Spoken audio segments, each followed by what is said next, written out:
everyone wants to know if finally the housing market is going to crash. But as real estate agents, we understand that it's not going to, there is no such thing as a simple collapse, and it's not really happening. So we are living through what economists are calling the great housing reset.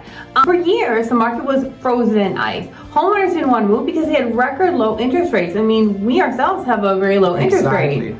Exactly. But in 2026, the ice is finally starting to melt. And buyers couldn't find anything to buy because there was no inventory at the point. But instead of some singular dramatic event of 2008 where people were selling houses to people who didn't have any income, I remember being in college saying I don't have a job and they were going to sell me a condo, so I do remember. But instead, we're not having that kind of bad behavior. Instead, we have a slow and deliberate rebalancing of the scales. National home prices have are still growing, even though they slowed down compared to our acceleration that we were having. Exactly. Therefore, this appreciation that my wife was talking about, even is got a slows, it still goes to up to 2.2% per year. And this is a massive change from double-digit surge for the house appreciation or housing market appreciation of few years ago. And here's where it gets really interesting for our wallets. The sticker price of homes is still slightly rising and real prices supposedly are falling. And then when you adjust for inflation, home prices are projected to decline on that real value, but at the same time, wages are growing. So we do have, for the first time in a long time, income is growing compared to cost of housing. Exactly. And when you basically, this narrowing this affordability gap that we were talking, exactly what the market needs for a long-term health, that we wanted to talk about it. Now I want to add in a couple more things that are not necessarily in our script, but I want to add, there's now war. People don't like to move during war, so you will have a bit of a slowdown during this time. Second, we do have the age of AI, so we do see some AI jobs if you look at the job market, and that's why the housing market is, or our stock market has crashed a little bit more. But when we look at housing, we're talking about where people live and how people live and how you can afford your daily life. And so a lot of people will focus on their housing a little bit more because they're seeing the world is unsteady and they want to be steady. So but we aren't necessarily seeing a whole where sellers hold all the cards.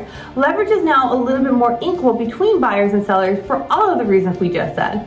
Exactly. Therefore, one big of a reason for this shift at the end of the great estate, no, that's what we wanted to say. That's what we're calling it. Great estate. And people are finally realizing that they cannot put their lives on hold forever or just to keep it a 3% interest rate. Therefore, interest rate doesn't exist really.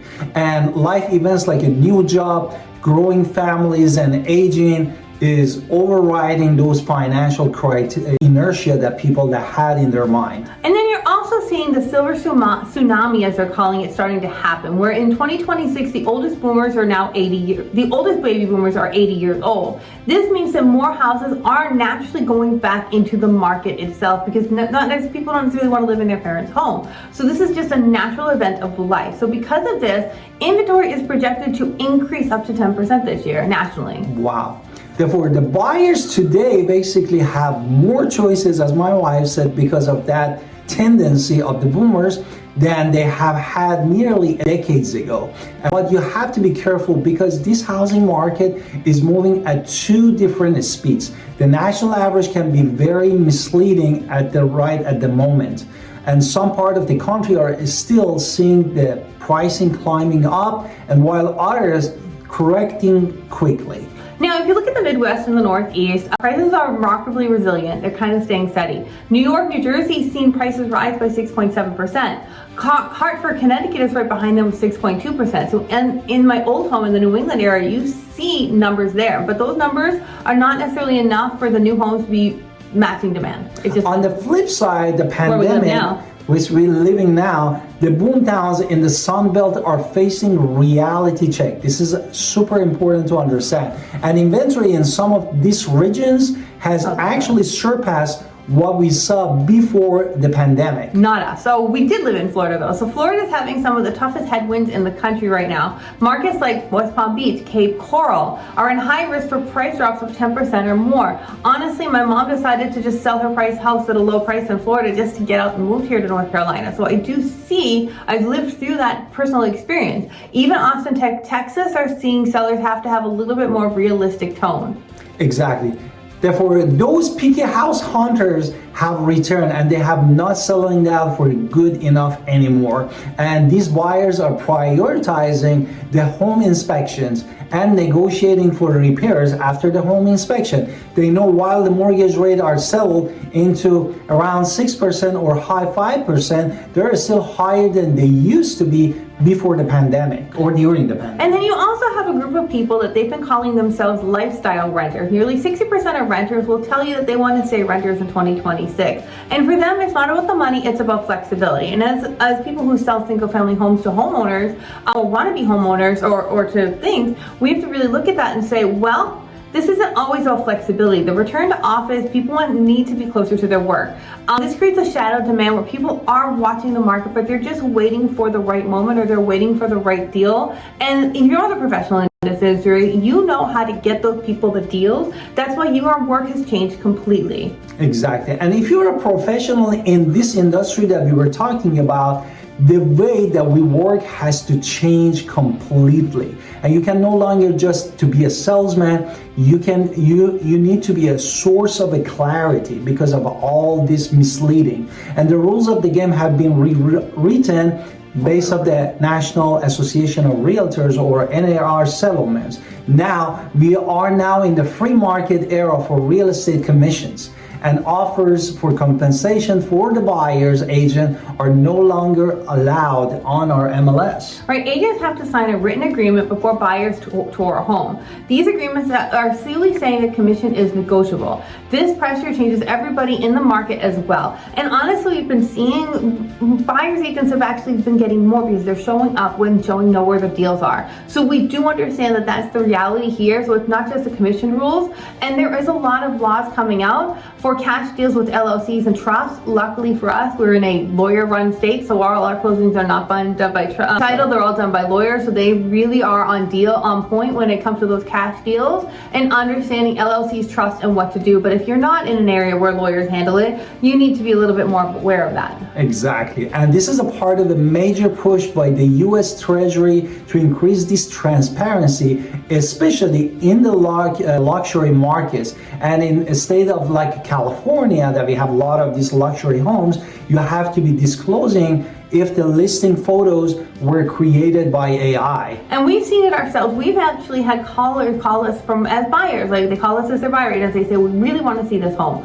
That pool looks awesome. I'm like, pool? What are you talking about? And I looked at the pictures of the house, and suddenly it has the pool. Remember, you the thing.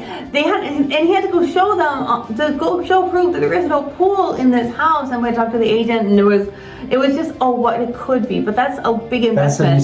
That's misleading. So in other states, they're having where you have to disclose already, and consumers have the right to know what is real. And they're not, at least we could explain to them, like, that house has been on the market 200 days. I don't know what pool you're talking about. But when you see those laws coming, high density areas also need to be listed with the transit routes. That's another thing that they have to start telling you, how close you are to transit. So in 2026, it is just the rules and the laws are changing based on economic, legislative, and reality forces of life.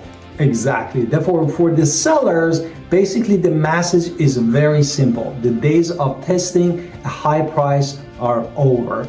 And if the price of the home is too high, you will likely end up chasing the market down. And it usually leads to a lower final sales price than if you had the price it correctly at the timing of the launching of the house in your multi-listing era. So pricing of a home requires real-time data, not what happened to two years ago. So we really have to really stay focused on explaining this is how appraisals work. This is how we look at the numbers to see because 2 years ago doesn't count. The 2020 reset is not really a slow burn recovery. It's really just snapping back to what is real and what is the truth and reality here. So the markets reward those who are prepared and punishes those who are guessing or pushing to see if they can just get the most. So if you're looking to buy, or if your buyers are wired to buy, you finally have the time to help them, get them the best deal, and a little bit negotiate for them. But if you're looking to sell, or you have people who are looking to sell, your job is to be their advisor so you understand what is going on so you can make sure that they're getting the best money. Exactly. Therefore, as my wife said, the most valuable currency in real estate